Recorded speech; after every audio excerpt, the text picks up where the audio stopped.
नमस्कार विद्यार्थी मित्रांनो. आज आपण व्यावसायिक धोके व जोखीम याबद्दलची माहिती पाहणार आहोत. म्हणजे व्यावसायिक धोके आणि जोखीम त्याला ऑक्युपेशनल हझार्ड्स अँड रिस्क असं म्हटलं जातं. काय म्हटलं जातं? ऑक्युपेशनल हझार्ड्स अँड रिस्क असं म्हटलं जातं. आता औद्योगिक संस्थेमध्ये कार्य करणारे कर्मचारी हे नेहमी ठराविक प्रकारचे धोके आणि व्यवसायाच्या आजाराच्या छायेतच वावरत असतात. रोलँड ब्लेक या विचारवंताच्या मते व्यावसायिक आरोग्य धोक्याचे साधारणतः खालील प्रकारात वर्गीकरण करण्यात आलेले आहे. कोणकोणतं वर्गीकरण करण्यात आलेलं आहे? तर उदाहरणार्थ रासायनिक, पर्यावरणात्मक, मानसशास्त्रीय आणि जीवशास्त्रीय इत्यादी.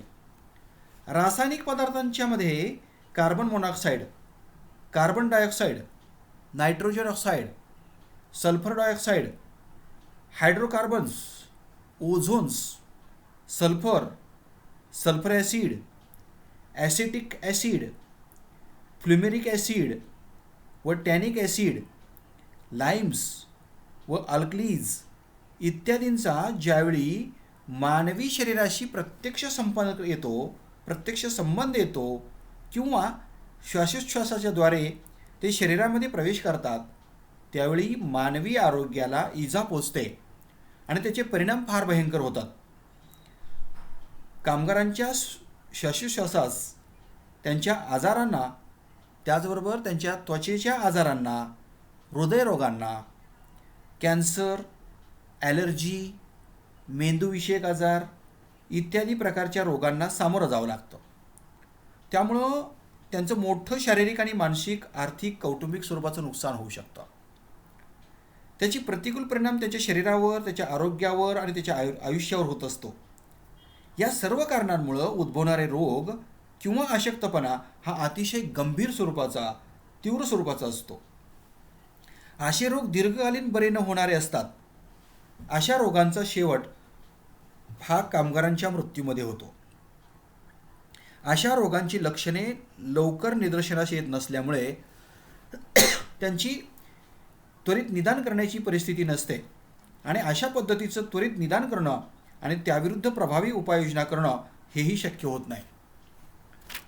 वेगवेगळे पदार्थ, खनिजांचे दळण, चोथा काढणं अशा प्रक्रियेमुळं किंवा अशा प्रक्रियांमधून निर्माण होणारा वायू किंवा धूर किंवा वाफ किंवा ज्योत किंवा धूळ इत्यादीमुळे कामगारांच्या आरोग्याला गंभीर इजा पोचू शकते किंवा किंबहुना त्यांचा मृत्यूही होऊ शकतो.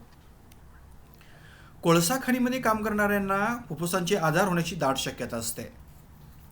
अशा प्रकारे उत्पादन संस्थांमध्ये कार्य करणाऱ्या कामगारांना धूळ, धूर, वाफ इत्यादींपासून विविध प्रकारचे आजार होऊन त्यांच्या आरोग्याला धोका पोचण्याची शक्यता असते. ज्यावेळी कामगारांना जस्त, शिशे अशा पदार्थांसोबत काम करावं लागते त्यावेळी त्यांच्या संपर्कामुळे जस्त, शिशाची विषबाधा होण्याची शक्यता असते. जीवशास्त्रीय धोक्यांमुळे विविध प्रकारचे गंभीर आजार उद्भवत असतात. जीवाणू, विषाणू, कीटक, बुरशी इत्यादी घटकांमुळे अशा प्रकारचे आजार उद्भवत असतात. उदाहरणार्थ पचनाचे आजार, अमर्यादित पिण्याचे व्यसन, धनुर्वात, असंतुलन, ॲलर्जी, मेंदूचे आजार, भावनिक तणाव, मानसशास्त्रीय ताण इत्यादी हे सर्व आजार कामगारांचे आरोग्य बिघडवतात. पर्यावरणात्मक धोक्यांमध्ये किरणोत्सार, आवाज, थरथर, कंप, विजेचा धक्का, प्रतिकूल वातावरण, प्रतिकूल परिस्थिती इत्यादींचा समावेश होतो. क्षकिरणांचा जर जास्त वापर झाला किंवा क्षकिरणांचा जास्त वापर, अणु किरणोत्सर्ग यामुळे सुद्धा कामगारांच्या शरीरावर गंभीर परिणाम होतो आणि त्यातून गंभीर रोग कामगारांना होण्याची शक्यता नाकारता येत नाही. उदाहरणार्थ त्यांना कॅन्सर होऊ शकतो, त्यांना अंधत्व येऊ शकतं, अनुवंशिक क्रमबदलसुद्धा त्यामध्ये होतात. स्त्रियांच्या बाबतीत किंवा महिलांच्या बाबतीत वंध्यत्व येऊ शकतं आणि अंतिमतः कामगारांचा मृत्यूसुद्धा संभवतो. त्याचबरोबर कारखान्यामध्ये असणारे मोठे आवाज, कारखान्यातला गोंगाट यामुळे सुद्धा कामगारांच्या आरोग्याला मोठी हानी पोहोचते. गोंगाटांचा कामगारांच्या मज्जातंतूवर अनिष्ट परिणाम होतो. त्यांची श्रवणशक्ती कमी होते, त्यांना रक्तदाब आणि डोकेदुखी होऊ शकते आणि त्यामध्ये वाढसुद्धा होऊ शकते. शारीरिक मानसिक स्वास्थ्यावर व मनोधैर्यावर प्रतिकूल परिणाम होऊ शकतो. कामातील एकाग्रता कमी झाल्यामुळे अपघाताची शक्यता वाढते. आवाजाची तीव्रता 90 ते 96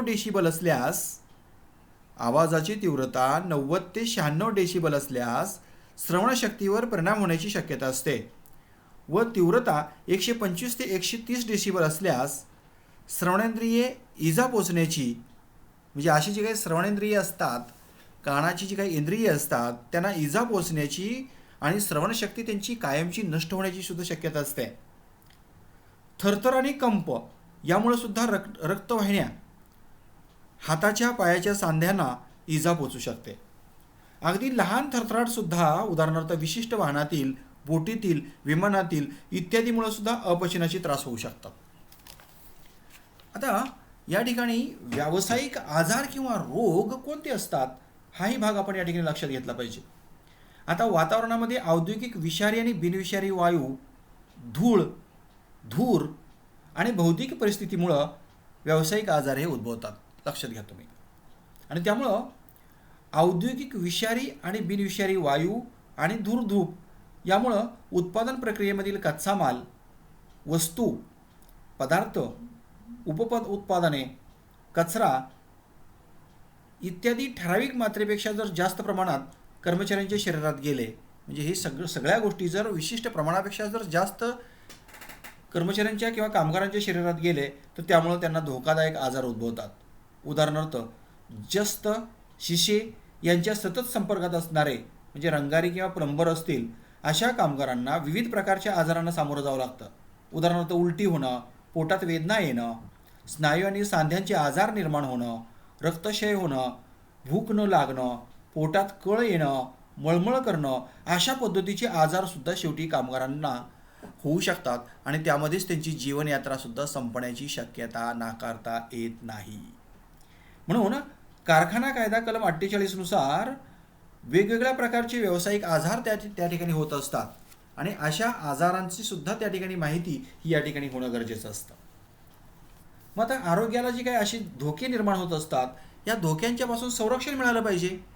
असे जर वेगवेगळे आजार कामगारांना होत असतील तर त्या आजारामुळं कामगारांच्या आरोग्याला धोका निर्माण होऊ शकतो आणि मग अशा पद्धतीचे धोके जर निर्माण होत असतील तर त्या धोक्यांपासून कामगारांना संरक्षण मिळालं पाहिजे. आणि म्हणून आरोग्य धोक्यांपासून कामगारांच्या संरक्षणासाठी काही तरतूद केलेली आहे का याचाही विचार आपण करणं गरजेचं असतं. कारखाना व्यवस्थापनानं कामगारांच्या आरोग्याला किंवा कामगारांचं आरोग्य धोक्यापासून संरक्षित केलं पाहिजे. व्यवस्थापन वेगवेगळ्या पद्धतीचे उपाययोजना करू शकतं. आता ते कोणते उपाययोजना करू शकतात तर पहिली गोष्ट आपण लक्षात घेतली पाहिजे की रासायनिक धोक्यांची तीव्रता कमी करण्यासाठी, पहिली गोष्ट लक्षात घ्या की कारखान्यामध्ये जे काही रासायनिक धोके असतात त्या धोक्यांची तीव्रता कमी करण्यासाठी पर्यायाने कमी विषारी पदार्थ वापरणं, प्रक्रिया वेगळी करून किंवा कामगारांना संरक्षणात्मक कपडे, हाताळणी आणि इशारा देणारी उपकरणं पुरवणं, त्याचबरोबर कामगारांना सुरक्षाविषयक शिक्षण देणं इत्यादी उपायांचा अवलंब केला जातो. त्याचबरोबर कारखान्याच्या उत्पादनाच्या प्रक्रियेमध्ये किरणोत्सर्ग होत जर असेल, किरणोत्सर्गाचा जर उपयोग केला जात असेल तर संबंधित कर्मचाऱ्यांना खुणेचा बिल्ला हा परिधान करणं गरजेचं असतं. त्यामुळे किती प्रमाणात किरणोत्सर्ग होतो आहे हे त्याला समजू शकतं. त्याचबरोबर कारखान्याच्या भागामध्ये किंवा कारखान्यामध्ये गोंगाट नियंत्रित करणारी किंवा गोंगाट नियंत्रित करून आवाज करणारी उपकरणं स्वतंत्र किंवा वेगळी करून त्यांचा जो कंप असतो तो जमिनीत सोडून आवाज करण्याची पुनर्रचना करून काही ठिकाणी कंप शोषून घेणाऱ्या उपकरणाचा उपयोग केला जातो. म्हणजे ती कंपनं कमी झाली पाहिजे, त्याचबरोबर त्या यंत्राचा आवाज कमी झाला पाहिजे, त्यासाठी सुद्धा अशा पद्धतीची उपकरणं वापरली जातात आणि त्यामुळं वातावरणामधले धोके काय होतात, कमी होतात. कर्मचाऱ्यांना कान झाकणाऱ्या उपकरणांचा त्याचबरोबर इयर प्लगचा वापर करण्यास भाग पाडलं पाहिजे. त्याचबरोबर वीज व्यवस्था आणि तापमान, वातावरणाची स्थिती याकडे सुद्धा पुरेसं लक्ष दिलं पाहिजे. धूळ, धूर, वाफ, वायू इत्यादीवर प्रभावी नियंत्रण ठेवलं पाहिजे. कर्मचाऱ्यांना संरक्षणात्मक कपडे, साधने आणि चष्मे व शिल्ड पुरवले पाहिजेत. म्हणजे अशा पद्धतीनं आरोग्य धोक्यांपासून संरक्षण, म्हणजे आरोग्याला निर्माण होणाऱ्या धोक्यांपासून संरक्षण मिळण्यासाठी ह्या वेगवेगळ्या तरतुदी कारखान्यांमध्ये करणं गरजेचं असतं. अशा पद्धतीची साधनं पुरवणं गरजेचं असतं. त्यानंतर कारखाना कायदा 1948 काय सांगितलेलं आहे बघूया आपण. कारखाना कायदा हा 23 सप्टेंबर 1948 रोजी संमत करण्यात आला. कोणत्या दिवशी? 23 सप्टेंबर 1948 रोजी कारखाना कायदा संमत करण्यात आला आणि तो 1 एप्रिल 1949 पासून अंमलात आणण्यात आला. सदर कायद्यामध्ये 1950, 1951, 1954 आणि 1956 मध्ये दुरुस्त्या करण्यात आल्या. हा कायदा भारतातील कोणत्याही कारखान्यास लागू होतो की जिथे 10 किंवा त्यापेक्षा जास्त कामगारांच्याकडून उत्पादनाची प्रक्रिया ही विजेच्या साहाय्याने पार पाडली जाते, किंवा जिथे 20 किंवा त्यापेक्षा जास्त कामगारांच्याकडून उत्पादनाची प्रक्रिया विजेच्या वापराशिवाय पार पाडली जाते. म्हणजे नीट लक्ष द्या, विजेचा वापर करणारी यंत्रे असतील तर त्या ठिकाणी 10 किंवा त्यापेक्षा जास्त कामगार असतील आणि विजेचा वापर जर केला जात नसेल, अशी जर त्या ठिकाणी यंत्रे नसतील आणि ज्या ठिकाणी 20 किंवा त्यापेक्षा जास्त कामगारांच्याकडून काम केलं जात असेल उत्पादनाचं, तर त्यांना त्या ठिकाणी हा भारतीय कारखाना कायदा 1948 हा लागू राहतो. 1976 मध्ये या कायद्यामध्ये मोठ्या प्रमाणात बदल करण्यात आले. या बदलाची अंमलबजावणी 26 नोव्हेंबर 1976 पासून करण्यात आली. या कायद्याचा मुख्य उद्देश काय आहे? तर या कायद्याचा मुख्य उद्देश म्हणजे कारखान्यात काम करणाऱ्या कामगारांना औद्योगिक धोक्यांपासून संरक्षण प्राप्त करून देणं, औद्योगिक धोक्यांबद्दल सुरक्षिततेची हमी देणं आणि चांगलं कार्य वातावरण उपलब्ध करून देणं, हा त्या ठिकाणी ह्या भारतीय कारखाना कायद्याचा उद्देश आहे, लक्षात घ्या. आणि मग ह्या भारतीय कारखाना कायद्यामध्ये अशा कोणकोणत्या तरतुदी करण्यात आलेल्या आहेत, त्या तरतुदींचा सुद्धा आपण अभ्यास करणं गरजेचं असतं.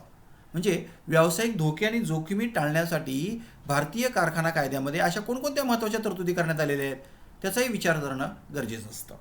आता सर्वप्रथम आपण पाहूया की आरोग्यविषयक तरतुदी. आता आरोग्यविषयक तरतुदी कोणकोणत्या करण्यात आलेल्या आहेत? तर कारखाना कायद्यामध्ये कामगारांचं आरोग्य चांगलं राहावं, म्हणजे त्यांचं आरोग्य चांगलं राखण्यासाठी आणि शारीरिक दुखापत किंवा इजा होऊ नये, आणि जर ती इजा होत असेल तर तिची शक्यता कमी करण्यासाठी काही तरतुदी करण्यात आलेल्या आहेत. आता ह्या कोणत्या तरतुदी आहेत? तर पहिली तरतूद आहे कलम 51 मध्ये स्वच्छपणा किंवा स्वच्छता. आता त्यामध्ये काय सांगितलेलं आहे? तर प्रत्येक कारखाना आणि टाकाऊ पदार्थापासून निर्माण होणारा वायू यापासून तो कारखाना मुक्त ठेवला पाहिजे. त्यासाठी कोणत्या गोष्टी केल्या पाहिजेत? तर पहिली गोष्ट, कारखान्यातील जमीन, कामाच्या खोलीतील बाकं, जिने आणि ये जा करणाऱ्या मार्गातील घाण आणि टाकाऊ पदार्थ काढून टाकण्यासाठी परिणामकारक उपाय योजने. म्हणजे असे जे काही टाकाऊ पदार्थ असतात ते टाकाऊ पदार्थ काढून टाकण्यासाठी परिणामकारक उपाययोजना करणं. त्याचबरोबर प्रत्येक आठवड्यातून किमान एकदा तरी, नीट लक्ष द्या, प्रत्येक आठवड्यातून किमान एकदा तरी कामाच्या खोलीची जमीन पाण्यानं स्वच्छ धुवून घेतली पाहिजे आणि जिथं गरज असेल तिथे जंतुनाशकाचा सुद्धा वापर केला पाहिजे आणि ती जागा धुवून घेतली पाहिजे. त्याचबरोबर कामाच्या ठिकाणच्या जमिनीवर पाणी साठणार नाही यासाठी परिणामकारक अशी निचरा करणारी व्यवस्था उपलब्ध करून दिली पाहिजे. कारखान्यातील भिंती, छत, दुभाजक, बाजू आणि ये जा करणाऱ्या मार्गांचे छत, जिने हे किमान 5 वर्षातून एकदा तरी रंगवले पाहिजेत किंवा ते पुन्हा पुन्हा रंगवले पाहिजेत. प्रत्येक 14 महिन्यानंतर एकदा तरी पांढरा किंवा रंगीत भाग हा स्वच्छ धुवून घेतला पाहिजे किंवा रंगवला पाहिजे. म्हणजे अशा पद्धतीनं स्वच्छतेची तरतूद ही या ठिकाणी कलम 51 मध्ये करण्यात आलेली आहे. त्यानंतर टाकाऊ पदार्थाची आणि सांडपाण्याची विल्हेवाट ही या ठिकाणी कलम 12 मध्ये सांगितलेली आहे. त्याबद्दल काय सांगितलेलं आहे? तर उत्पादन प्रक्रिया करण्याची व्यवस्था केली पाहिजे. म्हणजे अशा पद्धतीनं टाकाऊ पदार्थांची आणि सांडपाण्याची विल्हेवाट त्या ठिकाणी करणं गरजेचं असतं.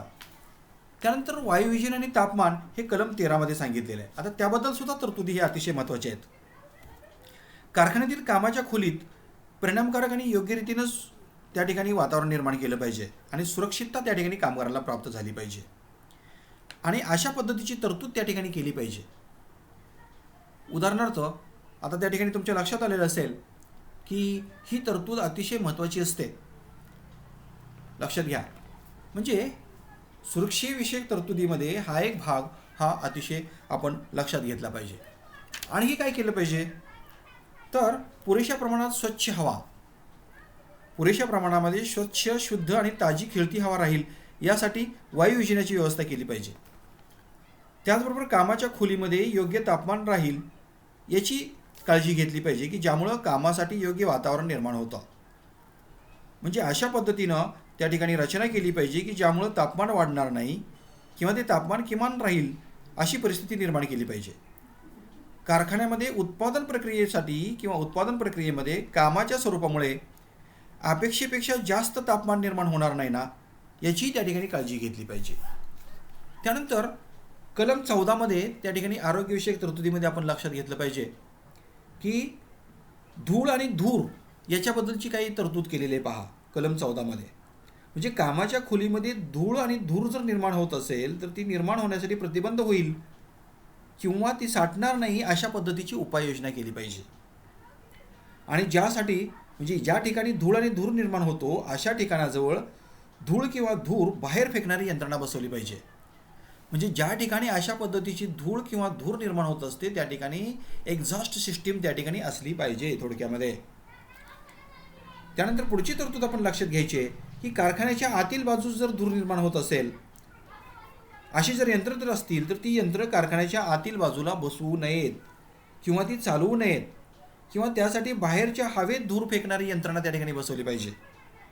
यंत्राच्या अंतर्गत यंत्रणेमध्ये धूळ किंवा धूर निर्माण होत असेल तर त्यासाठी परिणामकारक अशी उपाययोजना केली पाहिजे की ज्यामुळे अशा पद्धतीची धूर किंवा धूळ साठणार नाही. म्हणून ही एक तरतूद त्या ठिकाणी धूळ आणि धूर याबाबतची कलम 14 मध्ये करण्यात आलेली आहे. त्यानंतर कलम 15 मध्ये सुद्धा त्या ठिकाणी काय तरतूद करण्यात आलेली आहे तर कृत्रिमरित्या आर्द्रता निर्माण करणं अतिशय महत्त्वाचा भाग आहे. म्हणजे कापड गिरण्यांच्या सारख्या कारखान्यामध्ये हवेत कृत्रिमरित्या आर्द्रता वाढवली जाते.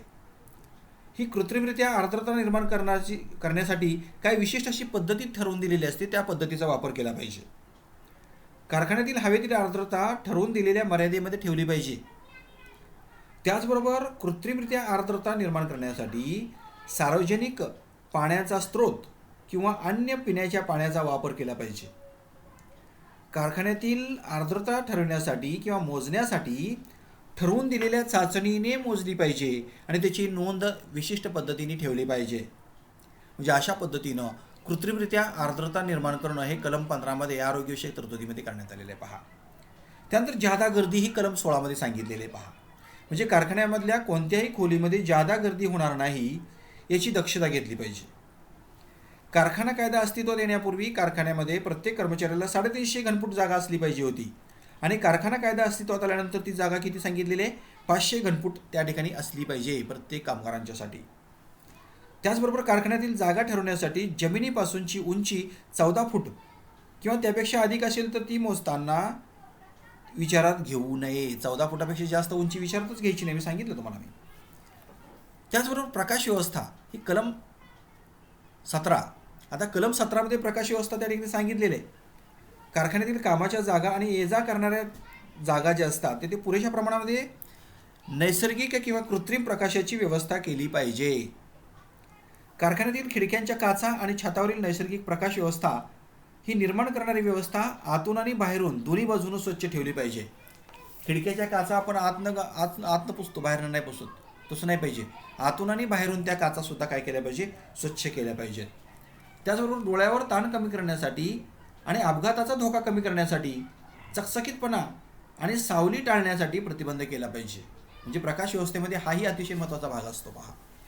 त्यानंतर पिण्याच्या पाण्याची तरतूद सुद्धा कलम 18 मध्ये करण्यात आलेली आहे. तर त्याबद्दल काय तरतूद करण्यात आलेली आहे पिण्याच्या पाण्याच्या बाबत तर सर्व कर्मचाऱ्यांना कामाच्या वेळेमध्ये योग्य त्या ठिकाणी पिण्याच्या पाण्याची पुरेशी उपलब्धता झाली पाहिजे. सर्व कामगारांना समजेल अशा भाषेमध्ये पिण्याचे पाणी असे लिहिलेले असले पाहिजे किंवा त्या ठिकाणी बोर्ड लावलेला असला पाहिजे. अशा पिण्याच्या पाण्याची ठिकाणे स्वच्छतागृहापासून 20 फुटापेक्षा कमी अंतरावर असता कामा नये. प्रत्येक कारखान्यामध्ये 250 पेक्षा जास्त कामगार जर काम करत असतील तर तिथे उन्हाळ्याच्या दिवसात थंड पिण्याच्या पाण्याची सोय केली पाहिजे. लक्षात घ्या. म्हणजे अशा पद्धतीनं याचाही त्या ठिकाणी विचार करणं गरजेचं आहे. त्याचबरोबर आणखी एक गोष्ट, आता त्या ठिकाणी पिकदाणी सांगितलं, थुंकी पात्र सोयीस्कर ठिकाणी पिकदाणी ठेवल्या पाहिजेत, आरोग्याला हितकारक अशा पद्धतीने ठेवल्या पाहिजेत. कारखान्यातील कोणत्याही व्यक्तीने कारखान्याच्या परिसरामध्ये पिकदाणीशिवाय इतर कुठंही थुंकता कामा नये, अशा पद्धतीची त्या ठिकाणी तरतूद केलेली असली पाहिजे. म्हणून ही पिकदाणीची तरतूदसुद्धा कलम 20 मध्ये करण्यात आलेली आहे. पहा, त्याचबरोबर आणखी एक गोष्ट आपण लक्षात घ्यायचं आहे त्या ठिकाणी. आता सुरक्षाविषयक तरतुदी कोणकोणत्या करण्यात आलेल्या आहेत? कारखान्यामध्ये काम करणाऱ्या कामगारांच्या जीविताला हानी पोचू नये, धोका पोचू नये म्हणून सुरक्षिततेविषयी सुद्धा तरतुदी करण्यात आलेल्या आहेत. त्या तरतुदी कोणत्या आहेत तेही आपण पाहायला पाहिजे. तर पहिली तरतूद, यंत्रांना सुरक्षिततेचे कवच बसविणं, हे कलम 21 नुसार सांगितलेले. पहा, प्रत्येक हालचाल करणारं यंत्र आणि जोडलेलं गतिचक्र, वाफेच्या दाबावर चालणारे चक्र किंवा वाफेच्या दाबावर चालणारं यंत्र आणि त्यावरील भाग किंवा धावणारा भाग, वीज निर्माण करणाऱ्या यंत्राचा प्रत्येक भाग, मोटार, वाहक पट्टे, हे सर्व सुरक्षित असले पाहिजे. त्यांना सुरक्षिततेचं कवच बसवलेलं असलं पाहिजे. त्यानंतर कलम 22 नुसार काय सांगितलेलं आहे? पहा, गतिमान यंत्राजवळ किंवा यंत्रावर काम करणं. गतिमान यंत्राचं निरीक्षण, त्याला वंगण घालणं किंवा त्यामध्ये योग्य ते बदल करणं, यासाठी नेमलेल्या कामगारांनी घट्ट बसणारे कपडे घालावेत आणि कुशल पुरुष कामगारांनाच हे काम केलं पाहिजे. प्रत्येक नटबोल्ट, फिरणाऱ्या दांड्याचं बटन, चाक, चाती व गती कमी करण्यासाठी किंवा वाढवण्यासाठी असणारा दांडा, यासोबत काम करणारा कामगार किंवा त्याच्या संपर्कात असणारा कामगार याच्या सुरक्षिततेसाठी त्यांना कवच बसविणं आवश्यक असतं. कोणत्याही स्त्री किंवा तरुण कामगाराला अशा यंत्राची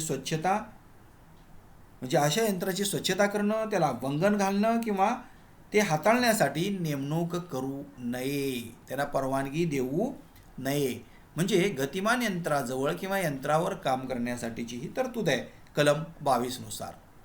त्यानंतर कलम 23 नुसार आपटणारी यंत्रसामग्री आणि शक्ती पुरवठा बंद करणारी साधनं, याचा विचार करणं गरजेचं आहे. कोणत्याही तरुण कामगाराला पूर्वसूचना दिल्याशिवाय अशा धोकादायक यंत्राजवळ काम देता कामा नये.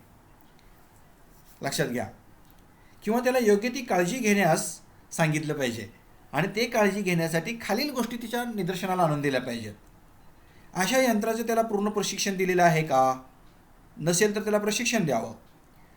आणि अशा तरुण कामगाराला तज्ज्ञ व कुशल कामगाराच्या देखरेखीखाली काम करायला लावलं पाहिजे. लक्षात घ्या. म्हणजे अशा पद्धतीने धोकादायक यंत्रावर तरुण कामगारांची नेमणूक याबद्दलची कलम 23 नुसार तरतूद करण्यात आलेली आहे. त्यानंतर कलम 24 नुसार काय सांगितलेलं आहे? तर आपटणारी यंत्रसामग्री आणि शक्तीपुरवठा बंद करणारी साधनं. आपटणारी यंत्रसामग्री आणि शक्तीपुरवठा बंद करणारी साधनं. आता प्रत्येक कारखान्यामध्ये अशा पद्धतीची साधनं किंवा कार्यक्षम यांत्रिक साधनं उपलब्ध करून देणं आणि ती योग्य स्थितीनं ठेवणं आणि त्याचा वापर वाहक पट्ट्याच्या साह्यानं गतिमान करणं, यासाठी जोरदार धावणाऱ्या चाकांवरून हळूवार धावणाऱ्या चाकावर बदलणारे पट्टे चांगल्या स्थितीत असणं आवश्यक आहे.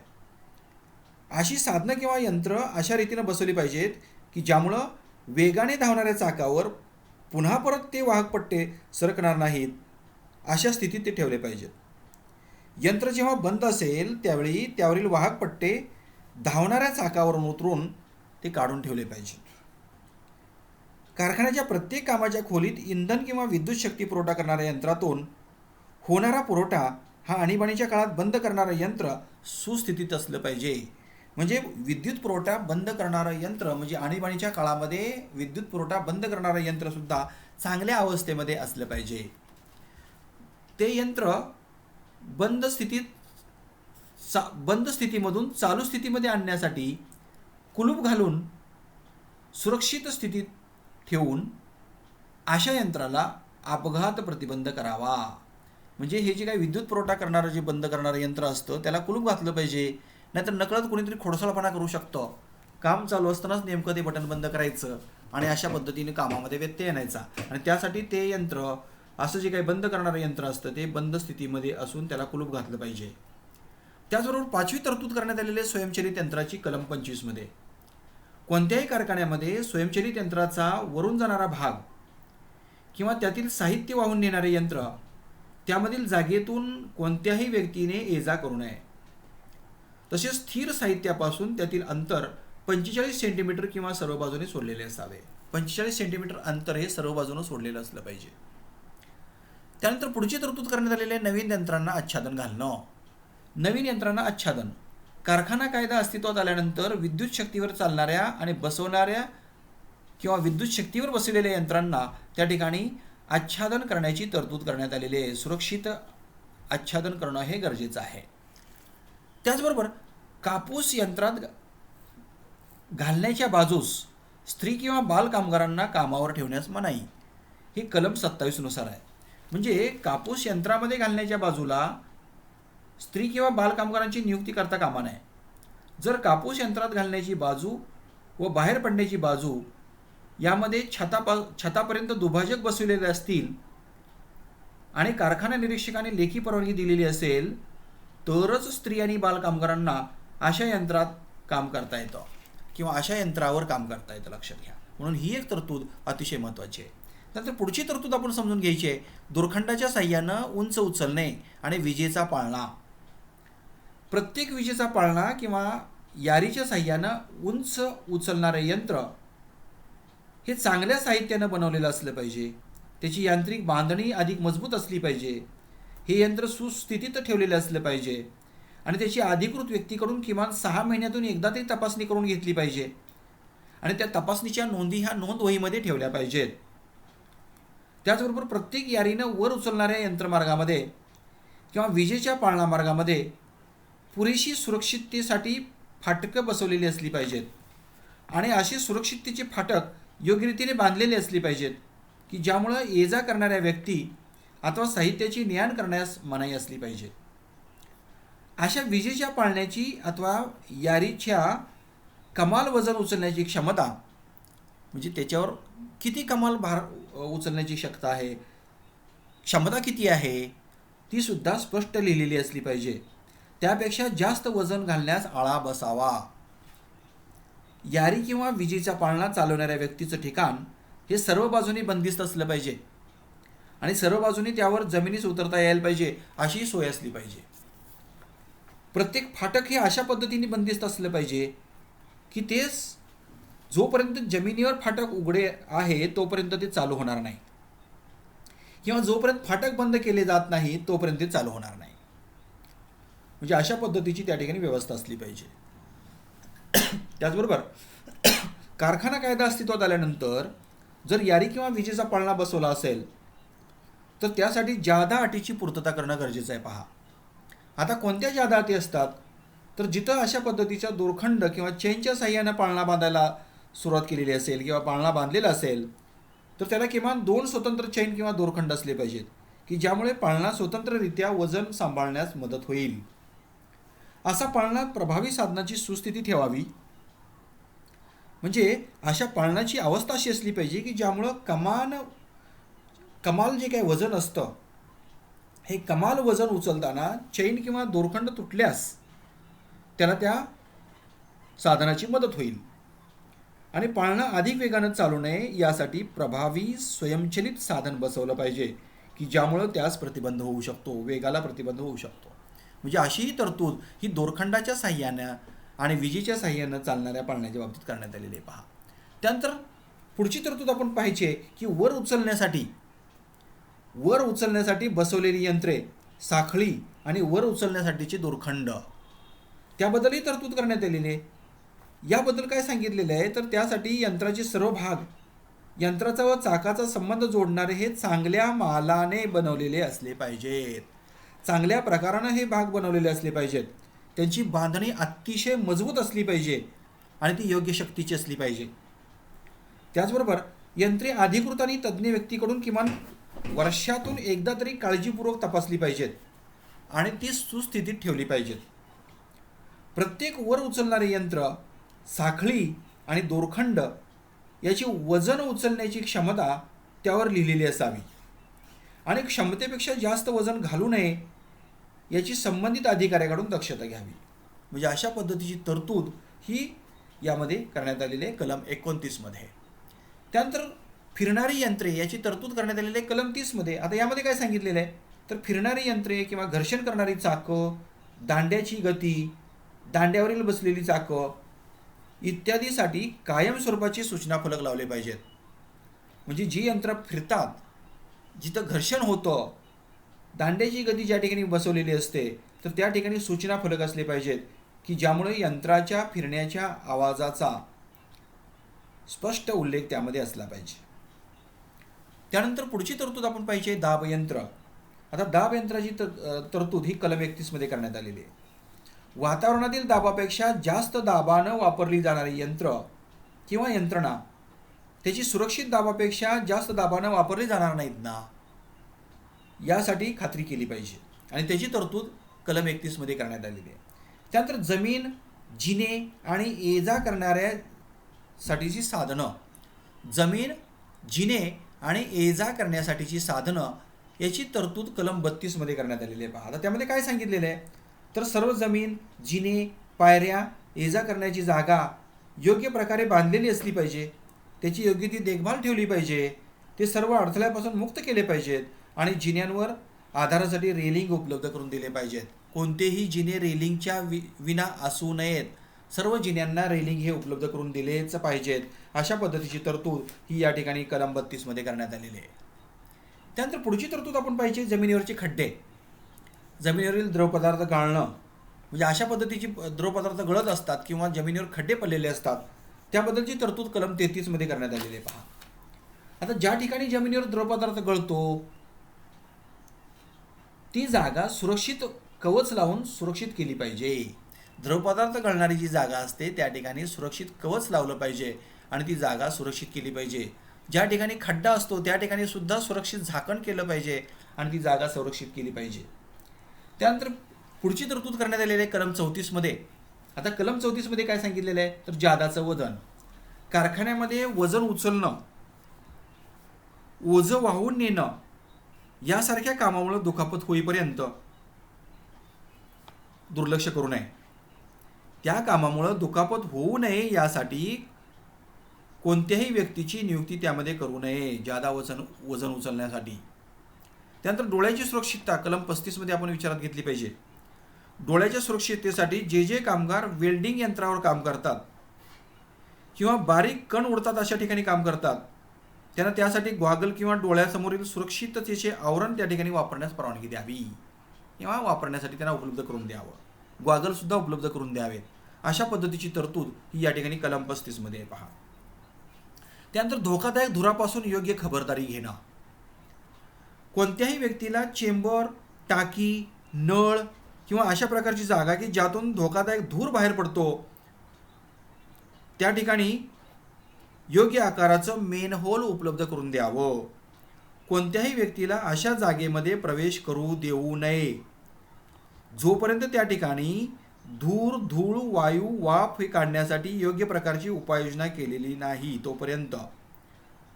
अशा ठिकाणची अधिकृत व्यक्तीकडून तपासणी केली पाहिजे आणि त्याबाबतचा लेखी दाखला सुद्धा घेतला पाहिजे. संबंधित व्यक्तीला श्वासोच्छवासासाठी योग्य साधने पुरवली पाहिजेत आणि मगच त्या ठिकाणी प्रवेश करू दिला पाहिजे. अशा जागेत जाणाऱ्या व्यक्तीला किंवा प्रवेश करणाऱ्या व्यक्तीबरोबर अग्निरोध बसवलेल्या यंत्राचा विजेचा दाब हा 24 व्होल्ट्सपेक्षा जास्त असता कामा नये. म्हणजे अशा पद्धतीची तरतूद सुद्धा या ठिकाणी कलम 36 मध्ये करण्यात आलेली आहे. पहा त्यानंतर पुढची तरतूद आपण विचारात घ्यायची आहे कलम 37 मध्ये. आता कलम 37 मध्ये काय सांगितलेलं आहे तर स्फोटक किंवा ज्वलनशील कण, वायू याबद्दलची तरतूद आहे. कोणत्याही कारखान्यामध्ये उत्पादन प्रक्रियेपासून जर अशा पद्धतीचे कण, वायू, धूर किंवा वाफ निर्माण होत असेल, त्यांची पेटण्याची शक्यता असेल तर अशा ठिकाणी स्फोटाला प्रतिबंध घालण्यासाठी योग्य ती उपाययोजना केली पाहिजे. कारखान्यात किंवा यंत्राच्यामध्ये अशी यंत्रणा समाविष्ट असली पाहिजे की अशी असावी की ज्यामुळे कण, वायू, धूर किंवा वाफ ही नष्ट होईल आणि ती त्याला साठवण्यास प्रतिबंध होईल. पेट घेणारी सर्व ठिकाणं, जागा नीट लक्ष द्या, पेट घेणारी सर्व ठिकाणं जागा ह्या प्रभावीपणे बंदिस्त केलेल्या असल्या पाहिजेत. जर कारखाना किंवा यंत्रे ह्यांच्या उत्पादन प्रक्रियेमध्ये स्फोटकांचा किंवा ज्वलनशील वायू, धूर, कण, वाफ जर वापरली जात असेल, त्यांचा वापर केला जात असेल, तर ती वरील स्फोटकाच्या दबावामुळे बंद पडू नयेत. तसेच योग्य ती उपाययोजना त्यासाठी करावी की ज्यामुळे स्फोटाच्या दबावामुळे यंत्र किंवा कारखाना बंद पडू नये. नाहीतर स्फोटामुळे बऱ्याच वेळेला यंत्र बंद पडतात, कारखाने बंद पडतात. तसं होऊ नये यासाठी हवा जाण्यासाठीचा मार्ग, त्यात हवा जाण्यासाठी प्रभावी साधनंसुद्धा वापरली पाहिजेत. त्याचबरोबर स्फोटके किंवा ज्वलनशील वायू किंवा वाफ वातावरणातील दाबापेक्षा जास्त दाबाने जर वापरले जात असतील तर तो भाग उघडण्यासाठी सुद्धा काही विशिष्ट तरतूद करण्यात यावी. म्हणजे अशा पद्धतीची तरतूद ही कलम 37 मध्ये करण्यात आलेली आहे. पहा आता कलम 38 मध्ये काय सांगितलेलं आहे तर अग्निविषयक घ्यावयाची काळजी ही कलम 38 मध्ये सांगितलेली आहे. पहा म्हणजे जर कारखान्यात जर आग लागली तर त्यावेळेला कोणत्या पद्धतीची काळजी घेतली पाहिजे त्याबद्दलची माहिती त्या ठिकाणी आपण समजून घेणं गरजेचं असतं आणि त्याबद्दलची तरतूद कलम 38 मध्ये करण्यात आलेली आहे. आता काय तरतूद करण्यात आलेली आहे तर आग लागू नये आणि ती पसरू नये यासाठी प्रतिबंधक उपाय त्या ठिकाणी केले पाहिजेत आणि अशी उपाययोजनेची साधनं आणि सहाय्य करणारी साधनं ही सोयीस्कर ठिकाणी बसवण्याची गरज आहे. लक्षात घ्या तुम्ही. प्रत्येक कारखान्यात अशी उपाययोजना करावी की आग लागल्यानंतर सर्व कामगारांची सुरक्षितपणे सुटका होईल. त्याचबरोबर आग लागल्यानंतर कारखान्यातून किंवा त्यांच्या खोलीतून कामगारांना सुखरूप बाहेर पडण्यासाठी प्रत्येक खोलीतील खिडक्या ह्या बंदिस्त असू नयेत किंवा त्या आतील बाजूनं सहज उघडता आल्या पाहिजेत.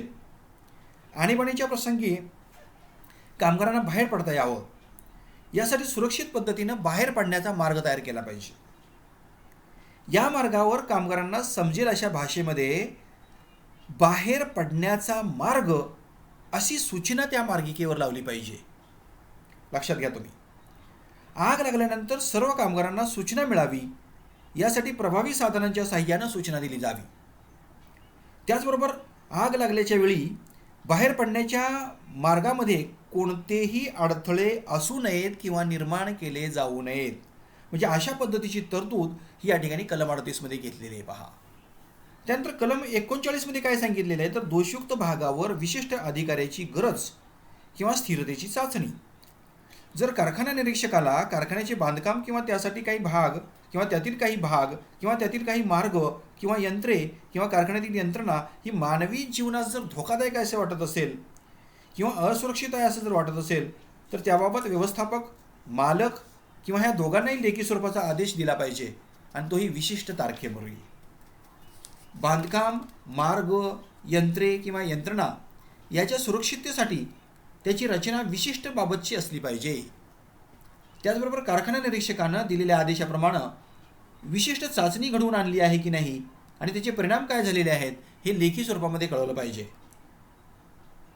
त्यानंतर कलम 40 मध्ये काय तरतूद करण्यात आलेली आहे तर कलम 40 मध्ये यंत्रे आणि इमारत यांची सुरक्षितता याबद्दलची तरतूद करण्यात आलेली आहे. पहा आता यंत्राच्या बाबतीत काय तरतूद करण्यात आलेली आहे जर कारखाना निरीक्षकाला असं आढळून आलं की कोणतीही इमारत किंवा तिचा भाग, यंत्रे किंवा कारखान्यातील यंत्रणा ही मानवी जीवनाला धोकादायक स्थितीत आहे किंवा असुरक्षित आहे असं जर वाटत असेल तर तो दोघांनाही त्याबाबत विशिष्ट तारखेपूर्वी योग्य उपाययोजना करण्यासाठी लेखी आदेश देऊ शकतात.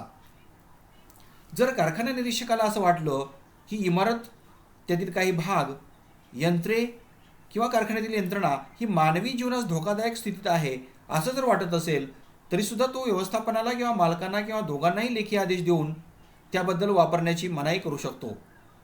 आणि जोपर्यंत ते दुरुस्त होत नाही किंवा त्यामध्ये योग्य ते बदल केले जात नाहीत तोपर्यंत त्याचा वापर करता येणार नाही असे स्पष्ट सांगू शकतो.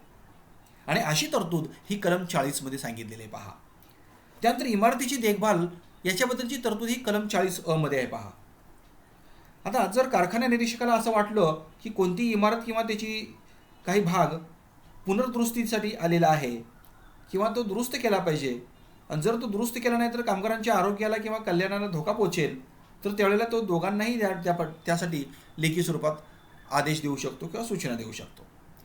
त्यानंतर कलम 40B मध्ये काय सांगितलेलं आहे तर सुरक्षितता अधिकारी. प्रत्येक कारखान्यात ज्यामध्ये 1000 किंवा त्यापेक्षा जास्त कामगार काम करत असतात, किंवा ज्यामध्ये राज्य सरकारचे असे मत तयार झालेले असते की कोणतीही उत्पादन प्रक्रिया किंवा क्रिया घडून आणल्या जातील की ज्यामुळे कारखान्यातील कामगारांना कोणताही धोका किंवा शारीरिक इजा, दुखापत किंवा आजार किंवा आरोग्यास धोकादायक असे काही वातावरण असेल तर राज्य सरकार त्यांच्या कार्यालयामधून आदेश काढू शकतो आणि सुरक्षा अधिकाऱ्याची नेमणूक करण्याची सूचना देऊ शकतो. म्हणजे सुरक्षितता अधिकाऱ्यांची कर्तव्ये आणि कार्ये किंवा पात्रता आणि सेवेच्या अटी हे कोण ठरवून देतं तर राज्य सरकार ठरवून देतं. अतिशय महत्त्वाचा भाग आहे पहा.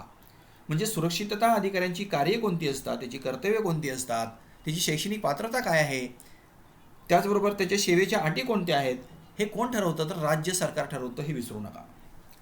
त्यानंतर कलम 41 मध्ये आपण समजून घ्यायचं आहे. कलम 41 त्यामध्ये काय सांगितलेले आहे तर नियम करण्याचे अधिकार. कलम 41. आता नियम करण्याचे अधिकार कोणत्याही कारखान्यात किंवा कोणत्याही वर्गातील कारखान्यात किंवा कारखान्याचे वर्णन करणाऱ्या कारखान्यात अधिकची साधनं किंवा उपाययोजना अशी असली पाहिजे की ज्यामुळे कामगारांची सुरक्षितता राबवण्यासाठी जादाचे नियम करण्याचे अधिकार हे राज्य सरकारला देण्यात आलेले आहेत. आपण इथं फक्त लक्षात ठेवायचं की कामगारांच्या बाबत, कर्मचाऱ्यांच्या बाबत कोणतेही नियम करायचे असतील तर ते सर्व अधिकार कोणाला असतात? राज्य सरकारला असतात. त्यानंतर पुढचा भाग पाहायचा आहे कल्याणविषयक तरतुदी.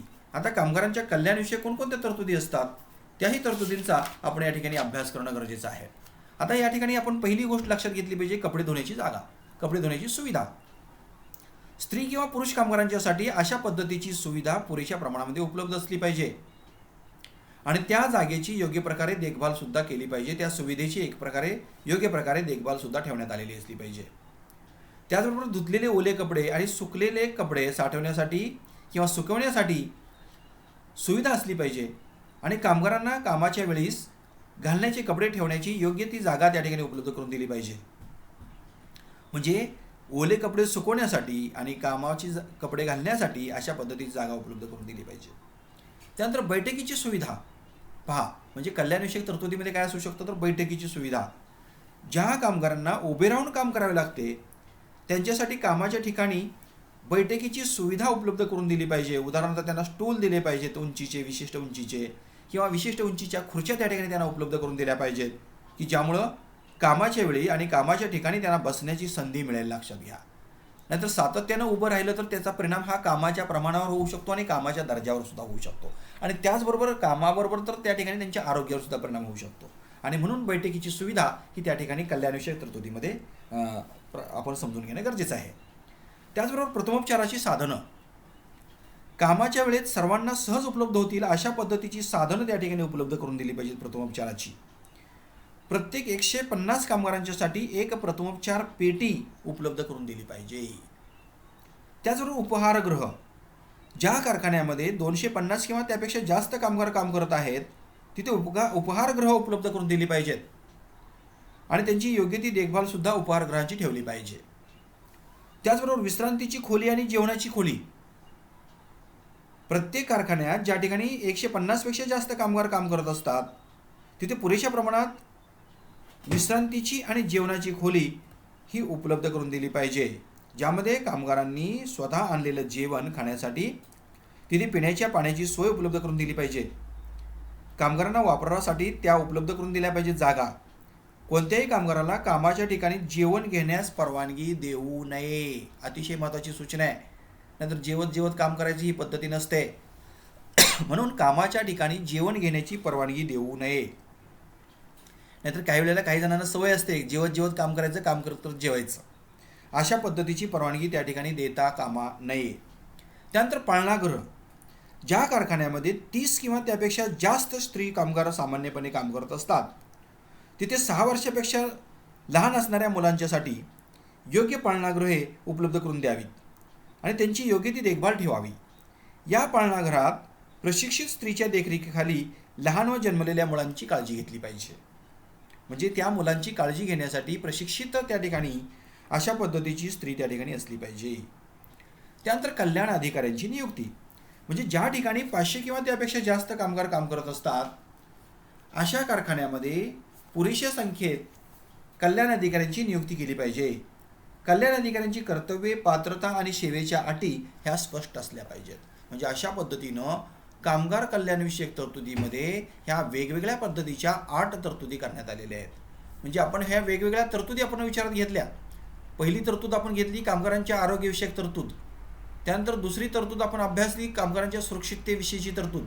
आणि तिसरीची तरतूद आहे ती आपण विचारात घेतली ते म्हणजे कामगार कल्याणविषयक तरतुदी. अशा वेगवेगळ्या तरतुदींचा आपण या ठिकाणी अभ्यास करणं गरजेचं असतं. आणि याच ठिकाणी आपण या ठिकाणी हा कामगार कल्याणविषयक हा जो भाग आहे कामगारांची आरोग्य आणि सुरक्षितता म्हणजे कर्मचारी सुरक्षितता आणि आरोग्य हा जो भाग आहे हा या ठिकाणी संपला जातो. जर काही त्यामध्ये शंका असेल तर बाळांनो तुम्ही केव्हाही मला कॉन्टॅक्ट करू शकता. त्यासाठी मी माझा ईमेल आय डी आपल्या या ठिकाणी शेवटच्या स्लाईडवर दिलेला आहे.